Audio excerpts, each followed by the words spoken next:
28 août 1938.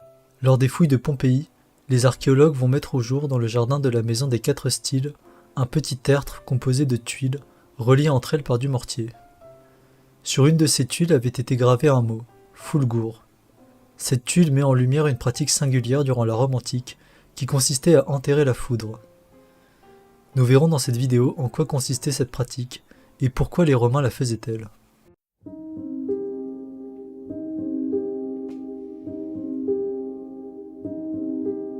La pratique d'enterrer la foudre nous est parvenue par les textes et l'archéologie. Les preuves archéologiques de ce rituel sont souvent soit des autels, soit des pierres gravées, ou alors des tuiles, comme pour le cas de la maison des 4 styles. Sur ces objets, on peut retrouver plusieurs mentions de ce rite, soit juste le mot fulgur, ou alors fulgur conditum, ou dium fulgur conditum. On peut traduire fulgur conditum par la foudre enfouie, ou la foudre a été enfermée.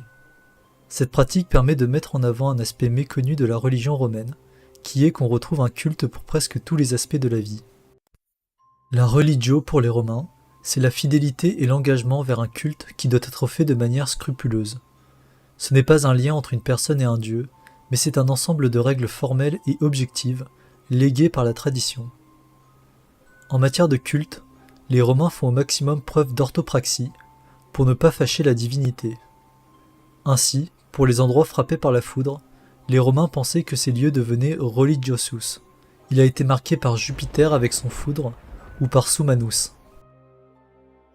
Car il existe 2 types de fulgur, le fulgur dium et le fulgur sumanus. Le fulgur dium était la foudre qui avait frappé durant la journée, lancée par Jupiter, et le fulgur sumanus était la foudre qui avait frappé durant la nuit, lancée par Sumanus. On retrouve ainsi, même dans les inscriptions, cette volonté d'être le plus précis possible, afin de savoir à quelle divinité il fallait attribuer le geste. Ce lieu devait alors faire l'objet d'un rituel précis, qui nous est décrit par Lucain. Premièrement, on appelait les aruspices, qui se chargeaient de récolter les fragments d'objets touchés par la foudre. Ensuite, ces restes étaient enterrés, pendant qu'on chantait des chants funèbres, puis le tout était recouvert d'une couche de terre ou de mortier. Ce tertre était enfin protégé par des murs, pour délimiter l'espace entre homme et Dieu. Ammien Marcellin écrit que « ces lieux ainsi touchés ne devaient être ni regardés ni piétinés ». En disant ceci, il se base sur les livres fulguraux, qui sont des traités religieux en langue étrusque dont aucune copie ne nous est parvenue. Ces textes devaient contenir comment interpréter les signes de la foudre et montrent l'ancienneté de cette pratique. Pour conclure la sacralité du lieu, un sacrifice était organisé. Pour ce rituel, il semblerait que ce soit une agnelle, qui se dit en latin bidens, qui soit sacrifiée, ce qui donnera le nom au lieu où est enterrée la foudre, le bidental. On retrouve plusieurs cas de ces impacts de foudre durant l'Antiquité, comme par exemple à Rome, où lors de fouilles archéologiques, une statue d'Hercule Mastai a été retrouvée dans une fosse aménagée avec des blocs formant une cabane. Sur une des pierres a été retrouvée la mention FDC, pour Fulgur Dium Conditum. Il semblerait que ce soit la statue qui ait été frappée par la foudre. On retrouve la présence de ces bâtiments avec la mention de la foudre dans d'autres villes, comme Aquilée ou encore Emona. Mais l'Italie n'est pas la seule province où l'on a retrouvé des preuves de ce culte. On a retrouvé des traces de cette pratique dans beaucoup d'autres provinces de l'Empire, mais il s'agissait souvent de cas uniques, sauf dans une seule région, la Gaule narbonnaise. Dans cette province, c'est près de 21 mentions qui ont été retrouvées, mais on observe des différences avec celles d'Italie.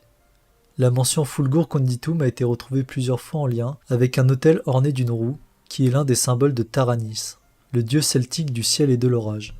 Il pourrait s'agir d'un syncrétisme entre la religion celtique et celle gréco-romaine. L'importante présence de ce culte peut s'expliquer de plusieurs manières. La Gaule narbonnaise est une province qui a été conquise durant le IIe siècle avant Jésus-Christ. Dans cette province, on retrouve beaucoup de colonies romaines ou latines. C'est d'ailleurs dans ces endroits que la majorité des inscriptions ont été retrouvées. Mais une autre raison est que cette région est une zone très orageuse comparée au reste de la Gaule, et cette forte concentration d'orage peut expliquer l'importante présence de ce culte. Pour conclure, les Romains, lorsqu'ils rendent hommage aux dieux, font preuve de pietas. Ils accomplissent leur devoir envers les dieux, leur famille et leur patrie. La religion est au centre du mode de vie romain, et c'est elle qui permet, selon les Romains, l'équilibre de la société. Ainsi, les Romains sont atteints de superstitio, qui est la crainte de mal comprendre les dieux, ou de faire de mauvaises pratiques religieuses. On ne sait pas encore très bien pourquoi on ne retrouve pas plus de preuves de ce culte dans d'autres provinces de l'Empire, mais cette pratique permet de se rendre compte de la complexité de la religion romaine et de l'importance des anciennes pratiques cultuelles.